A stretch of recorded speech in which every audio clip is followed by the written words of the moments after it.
Morning. Good morning. Good morning. Thanks for joining us. We're going to let people get in here. We'll give it a couple minutes and we'll get started. All right. Do I not have a picture? Let's see.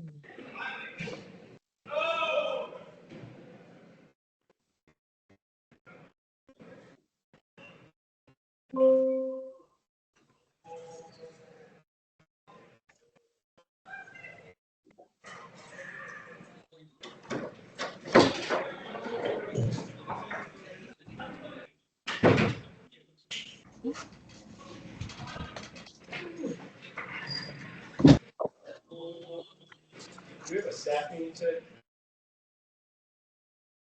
Just so everybody knows, I've muted everyone.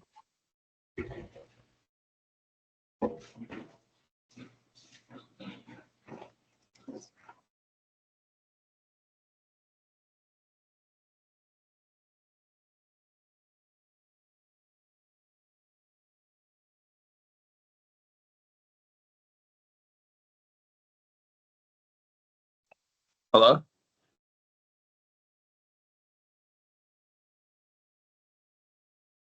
Hi, Bradley. We're gonna mute everybody, okay? And then if you have questions, then you can unmute yourself. No problem. Thank you.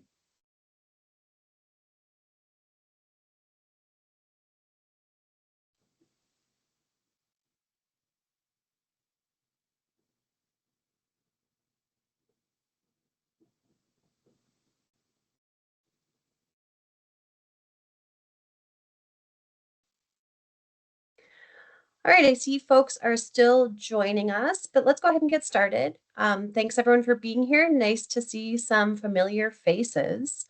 Like Nancy mentioned, you're all muted, so you can unmute yourself as needed, but we will keep folks on mute just to keep the sound control going. Thanks for joining us this morning. I'm going to introduce myself. I'm Erin Lewis. I'm the program coordinator for the Neighborhood Star program, and I am joined today by a couple of my colleagues, Nancy and Naya. Would you like to introduce yourself? Nancy, let's start with you. On my camera here. Hi, everybody. My name is Nancy, and I am a Management Assistant Level 1, and I assist with the STAR programs, and I do a lot of the tech assistance and background stuff. And if you send emails to the general email inbox, sometimes you'll get responses from me. But I'm glad to see all of you and meet all of you. Thanks, Nancy. Naya? Hi, everyone. I'm Naya. I'm a project manager for the Neighborhood Star program. So you'll be working with either myself or someone else from the ED team on your project moving forward. Nice to see you guys. Thanks. I see a note about audio breaking up. Can folks hear us okay? Can't see many faces. I can hear you just yeah. Okay, great. Excellent. Okay, so bear with me also today. I have a little bit of a cold. So if I take a little break to cough, that's why. So let's get started. First of all, congratulations. We are really excited for all of you who got Neighborhood Star funding this year. It was our most competitive round, I think, so far. We had tons of applicants. It was really stiff competition. All of our projects were great, and we're just really excited that we get to fund as many as we did and look forward to working with all of you. So thanks for being here. So today we are going to go over some pieces of how to work with the City of St. Paul. So the Neighborhood Star program is city money.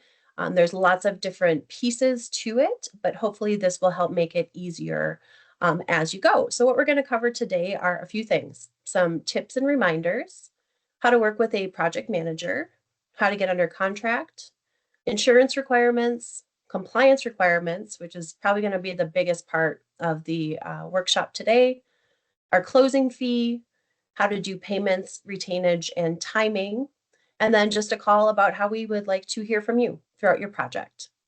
So we'll go through this in order. Feel free to ask questions as we go, or wait till the end. We'll have time in the end as well.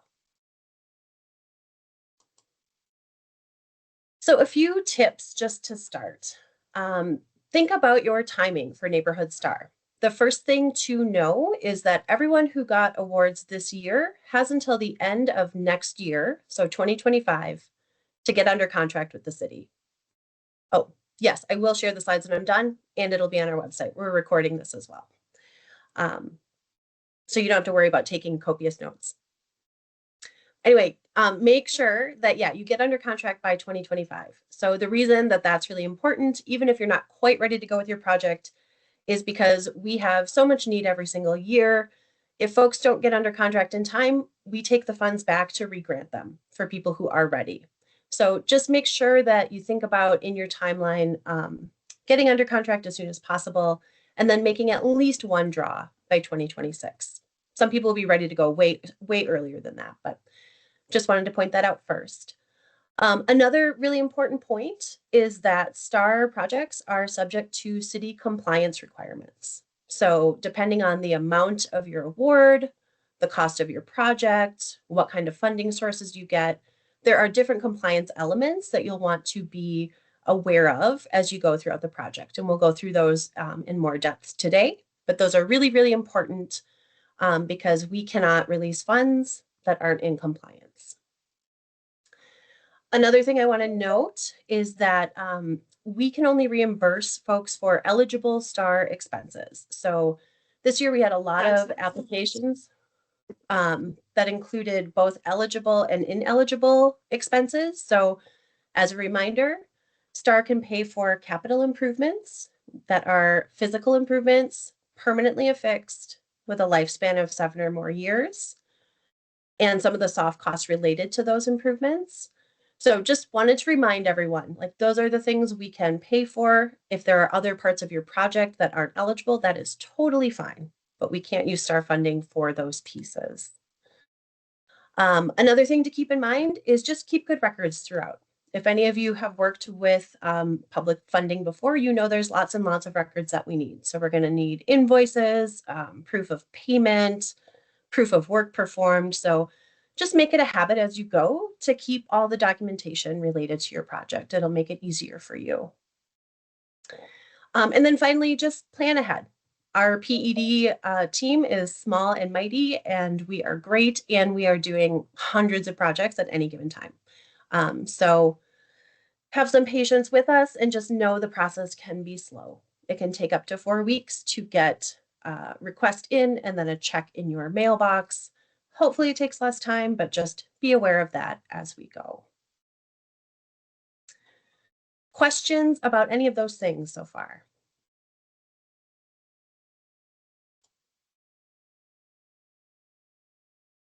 Okay. I'm going to turn it over to my colleague Naya to talk about working with a project manager. Yeah, so as I said earlier, you'd be working with either myself or someone else from the Planning and Economic Development team. And your project manager will be the main point of contact for your project. So if you have questions about compliance or insurance, definitely reach out to your project manager. We'll be helping you walk through the contracting and disbursement process and then helping you navigate compliance as well. So hopefully your project manager has either reached out to you already or will in the next couple of days or next few weeks, hopefully by the end of the holiday season, by the end of the year. And we'll be scheduling an introduction meeting with you just to discuss the specifics of your project and what the next steps are. So the big piece everyone's probably anxious about is getting under contract. So this will be the first step in formalizing your agreement with the city. And it will outline, the scope of your project, including insurance and compliance and any other associated terms and conditions. And we recommend that you review the contract thoroughly and keep records of everything.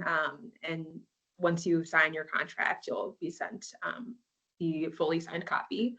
But we really recommend that you review it so that you're familiar with all of the terms. And for instance, you want to ensure that your project is properly zoned and you obtain any necessary licenses needed for your project.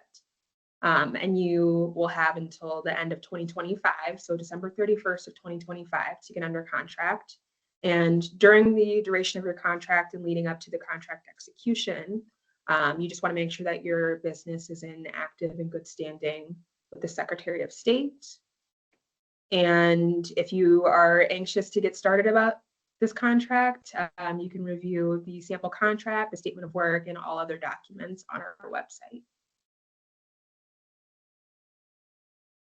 So one of the big pieces that will go in your contract is your insurance policy. So we require you to submit a certificate of insurance with at least $1.5 million in coverage for every occurrence. But for folks where that's a challenge, we recommend that you pursue an umbrella policy. So another piece of the insurance requirement is vehicles. So if you have commercial vehicles, you'll need to submit your commercial vehicle policy. If you don't have that, we might require you to submit your personal insurance policy.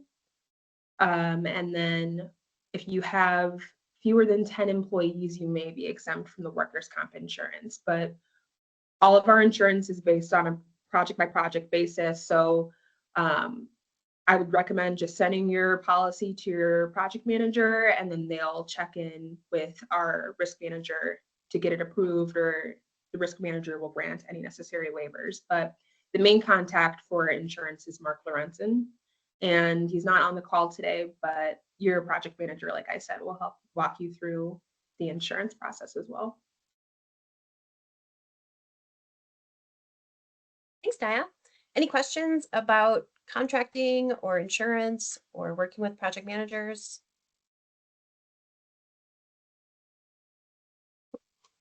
Okay, now for the really fun part, compliance requirements. So I'm going to go through kind of the most basic compliance requirements. Like Naya mentioned before, everything is kind of case by case. So your project manager will go through this in more detail when you do the contracting process, but we're just going to give you an overview today.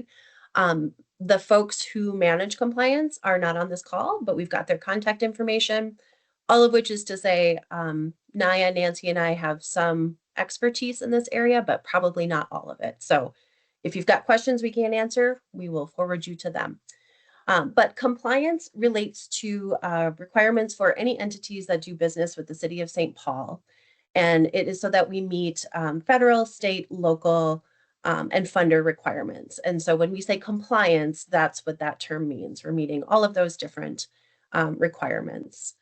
Whether compliance applies to your project depends on the source of funding that you have, as you'll find out, the total project cost and or the project type. And like I said, we'll review the most common compliance requirements today, and then you'll go through this with your project manager when you contract.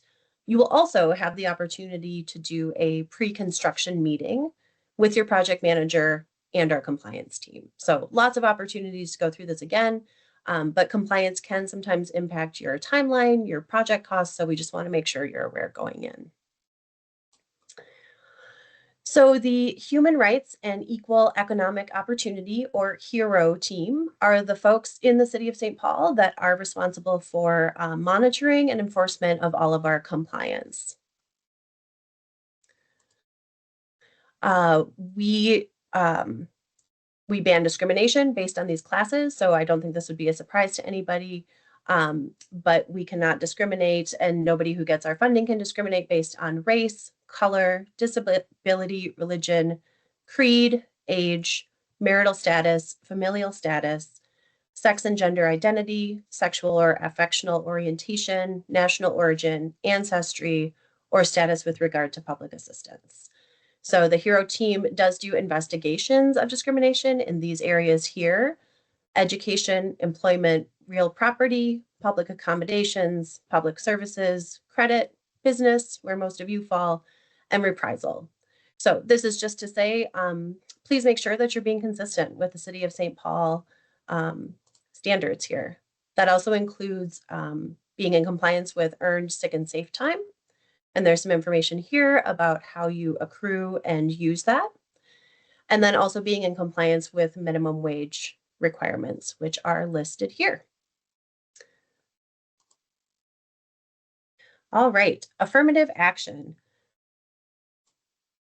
I don't know why we have a cartoon for this one, but Affirmative action and equal employment opportunity is an area of compliance that will apply to any contracts over $50,000. So if you are contracting for more than $50,000, sorry, you will want to make sure that you have an affirmative action plan that is certified by the city. So we have to check and make sure you have that certification or help you walk through that certification process before we can contract with you. You can check the open data portal listed here or contact Yia Tao, who is our affirmative action contact, to see if you've maybe already done this. And if not, we'll get you through the process.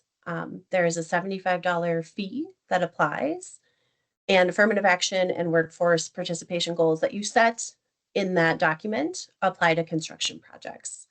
This is an area of compliance where there is no exemption. So if you meet the funding threshold, you'll have to do this process. Yia Tao is our contact here, and here's her contact information. So you can email or call her if you have more questions. All right, the next area of compliance we're going to cover is prevailing wage. This one is really important, and it applies to a lot of our projects. So prevailing wage will apply to your project if it involves any kind of construction work, if you're receiving any public money, which STAR dollars are, and if the total cost of your project meets or exceeds $25,000.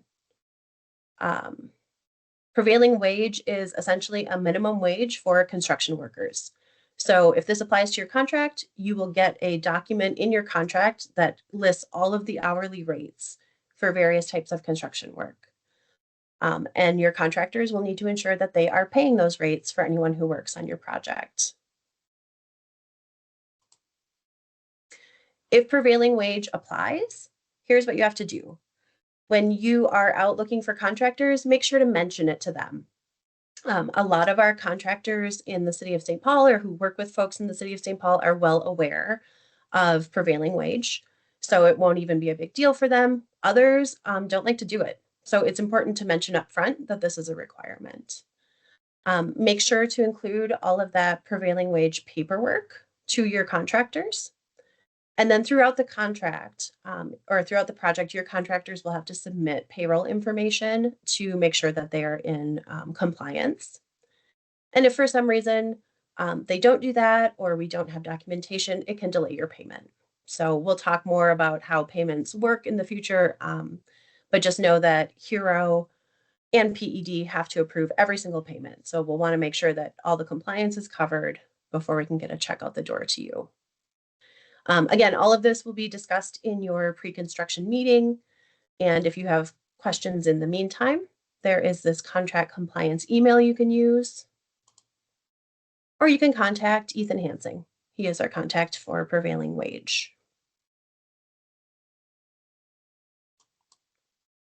All right.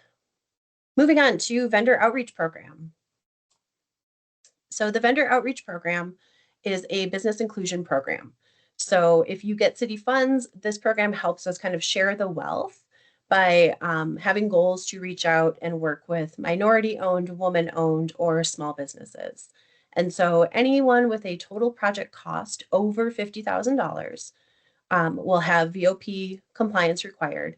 And that just means making a good faith effort to reach out to these businesses to help us meet the goals that are listed here. So working with 5% minority-owned business enterprises, 10% woman-owned, and 10% other small business enterprises.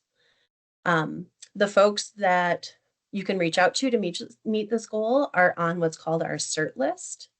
And so the city certifies people to go on the CERT list that then you can contact to meet these VOP requirements. Again, we'll discuss in more detail if this applies at your pre-construction meeting. You can access the CERT directory on the HERO website at this link here. Reach out to any of those CERT certified businesses for any part of your project. Keep records of that outreach so that we know you made a good faith effort. Include the specs in subcontracts, and then there is a payment reporting component as well. Even if this is not a requirement for your project, we really encourage everybody to use the cert list. It is a great directory of people that you can work with, people that we have a history of working with in the city of St. Paul. So really encourage you to check it out. And then we also encourage you, if it fits, to become certified yourself. It's a free process. It lasts for 3 years, and we'd love to have you on our list. So consider that. You can contact Brett if you have questions about vendor outreach, the compliance email again, and then learn more at our webpage listed here.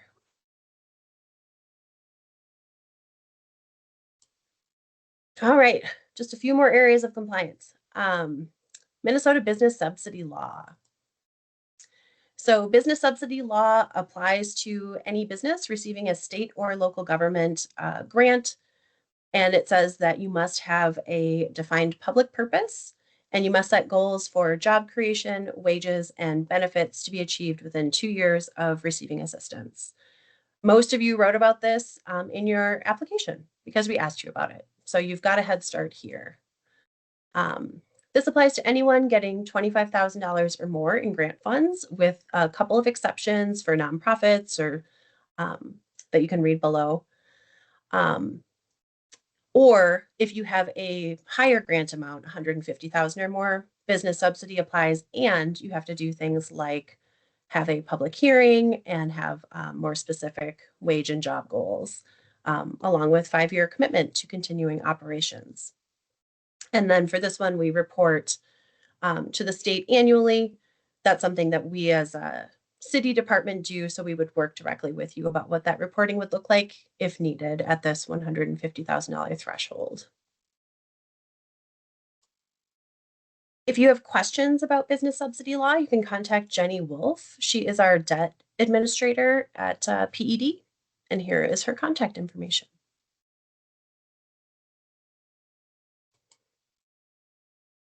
All right, St. Paul Living Wage Ordinance. So different from prevailing wage, the city of St. Paul has a living wage ordinance, and this applies to recipients receiving 100,000 or more in a city business subsidy.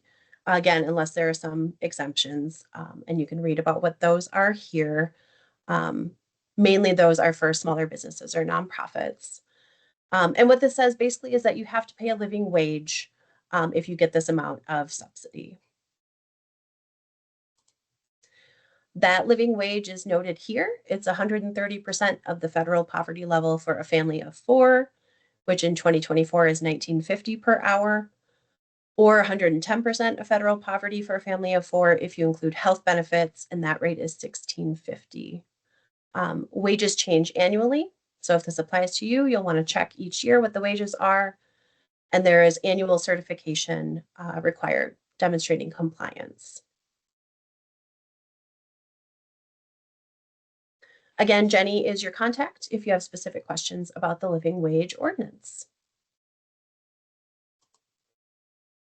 All right, sustainable building ordinance. I believe this is our last area of compliance.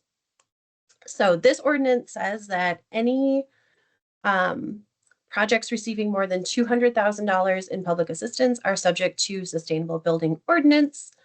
It applies to new construction and rehab projects, and it just helps us ensure that projects are certified through an eligible green building standard. That standard is set in part by what we call the St. Paul overlay.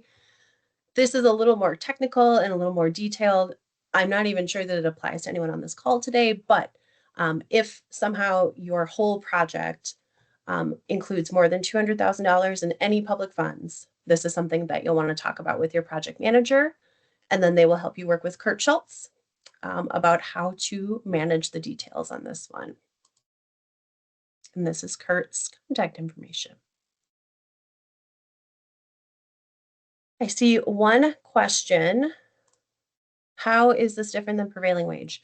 The livable wage is different because that is about anyone who works for the business, whereas prevailing wage is about construction wages.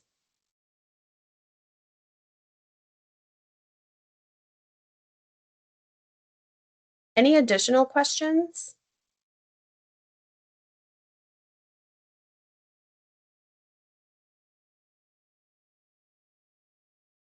Okay. Go ahead. So, I mean, I'm sorry, I'm going way back to where we started, but when you were saying we have to get under contract, that's just under contract with the city, not under contract with the contractor, right? Yes, that's correct. Yep, and it may actually be a Okay. good And then idea to get under. Go ahead. do we have to use the same contractor that gave us the estimate when we submitted the application? Nope, you do not. You do not have to do that. Um, and it's probably a good idea to get under contract and learn about those compliance requirements before working with a contractor if you don't have one already, just so that they know all of those compliance requirements as well. And to the second part of your question, no, you do not have to use the same contractor that you may have gotten a quote from. You do have to have the same scope of work, right, that you applied for, but who does that work can certainly change. Okay. Yeah. Other questions?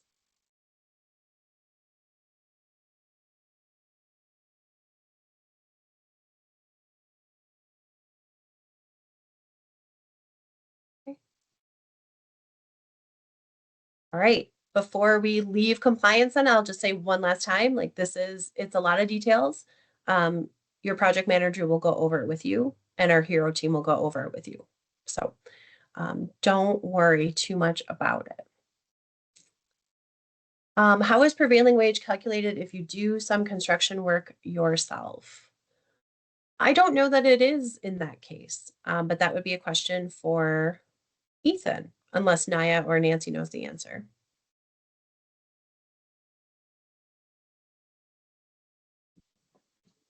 Yeah, so that would be determined once we know more details about your project, but likely it won't apply if you're doing the work yourself.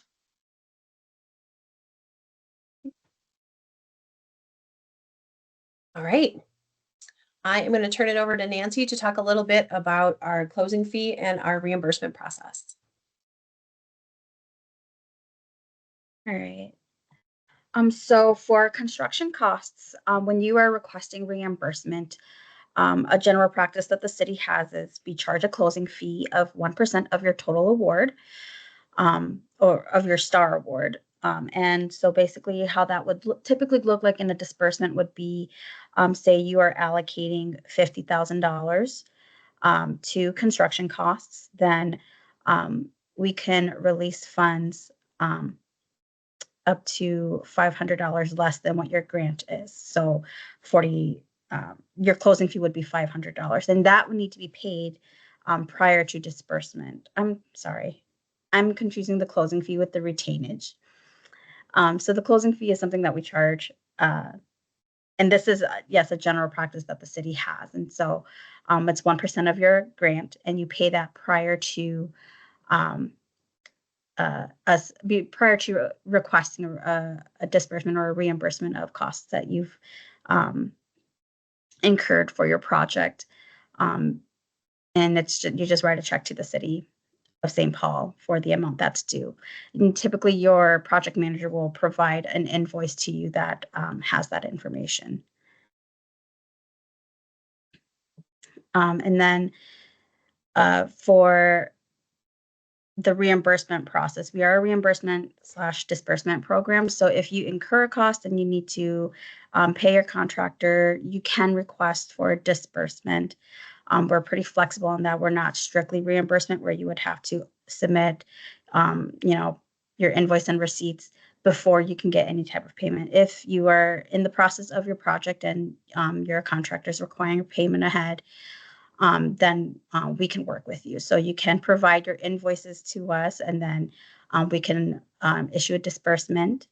And then within a certain number of days, you have to provide proof that you've paid your contractor or your vendor.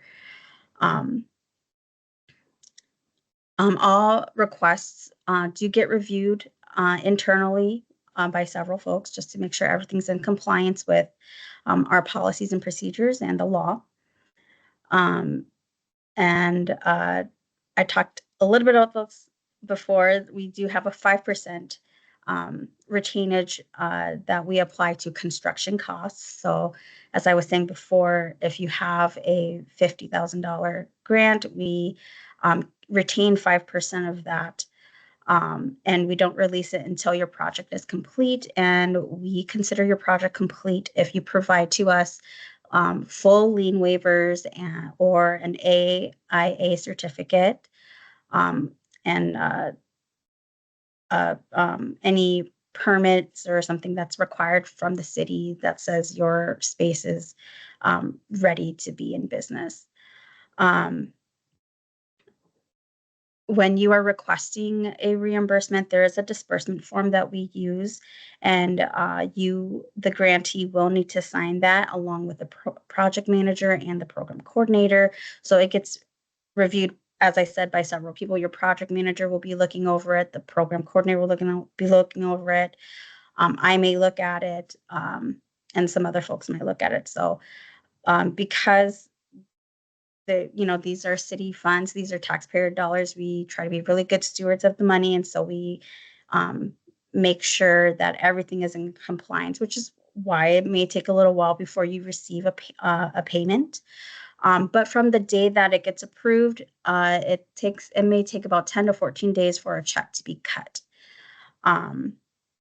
Payments are typically sent via mail, but if you would prefer to have a direct deposit set up, that can be done. You would just need to reach out to your project manager to get that set up.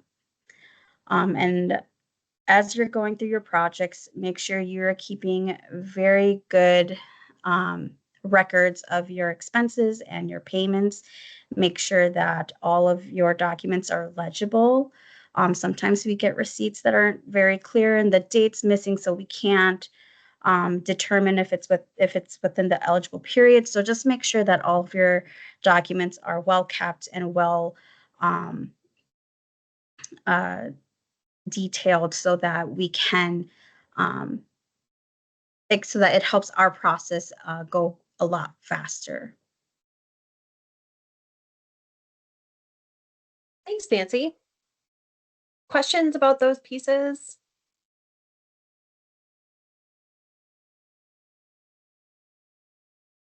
Okay, easy group. Just a couple final little things. We will ask for a report at the end of your project. So this is a new part of our program this year. Before all of the funds get released / when you're done with the work, you'll work with your project manager to do a reporting or just a little report. It'll be online. We'll send you a survey link on SurveyMonkey, and you can just answer a few questions. It'll be things like, how long did it take you to do the project? Did you meet the goals that you thought you were going to meet? Before and after photos, different things like that. So it won't be challenging, but it is really important information for us to help us measure just the impact of the program and to just keep track of all of the great things you're doing in the community. So we're still working out some final details on that. So stay tuned, but just know that that is coming. And then finally, before we wrap up, I just want to say we want to hear from you at any time. So really appreciate the folks who have offered quotes and stories and photos throughout, this grant round, previous grant rounds. We're able to use that information to promote the program, put together reports, talk to people like city council or the mayor's office. So it's just really valuable to know more about the work that you're doing. So if you want to share with us anytime outside of that reporting requirement, please do. Share with your project manager, share with me. If you have a story you'd like to highlight, be in touch anytime. We'd love to hear more. Here is the contact information for Neighborhood STAR staff. Naya is our dedicated STAR project manager, but there are some other folks on the PED team who will be working as project managers on these projects as well. I see this question here about who your project manager is. I believe Nancy emailed a list to everybody letting you know. So that should be in your inbox, and certainly you can contact them whenever you would like. And as Naya mentioned, they will be getting in touch with everybody as well in the next week or so. But feel free to contact me, Nancy, or Naya as needed. And then again, here are the contacts for Hero and our compliance team, and for Jenny and Kurt. And finally, just thank you. Thanks for the work you're doing in the city of St. Paul. Thanks for working with us in the STAR program. And we'll leave some time here if there are additional questions. I'm happy to answer them.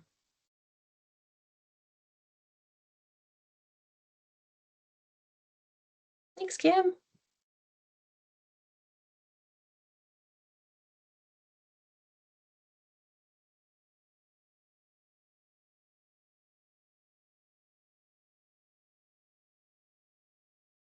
Okay. Scott, go ahead. Hi, it's been a while since we did our presentation, and I was trying to remember if there was a cost share requirement as part of our project.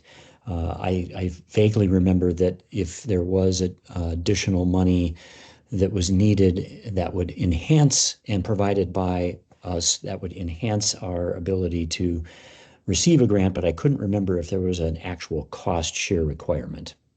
Yeah, good question. So there is a match requirement for projects over $50,000. So if you asked for over 50,000, we will want documentation that you're matching that 1-to-1. If it's 50,000 or under, yes, it was probably helpful in your proposal being recommended for funding to have those matching funds, but we don't need to track that. Got it. So, Thank you. We're under about that. 50, so we're in good shape there. Thank you. You're good to go. Great. Other questions?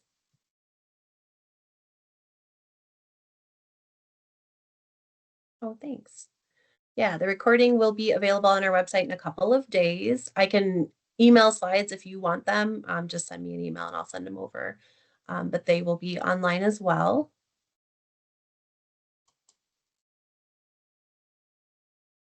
Yeah, go ahead, Con. Hey, are we restricted to just the work that we submitted? Or can we change, like, if I were to paint the exterior versus the interior, is that a problem? You are restricted to the work that was proposed in your proposal. So what you put in your proposal initially is what was approved for funding. If you want to change the scope of your work, there's a process we could do where you come back to the STAR board and request that change, and they may or may not recommend that. So that's something you could do. Or if this has happened, probably happens every year, if you put forth a proposal, it doesn't work for you this year, something's changed, you can just say, well, I'm not going to do it. I'll give the money back this year and apply again in the future. So those are the ways you could do something different. Otherwise, yeah, you are limited to what you proposed and what was approved already. Okay, thank you. Mhm.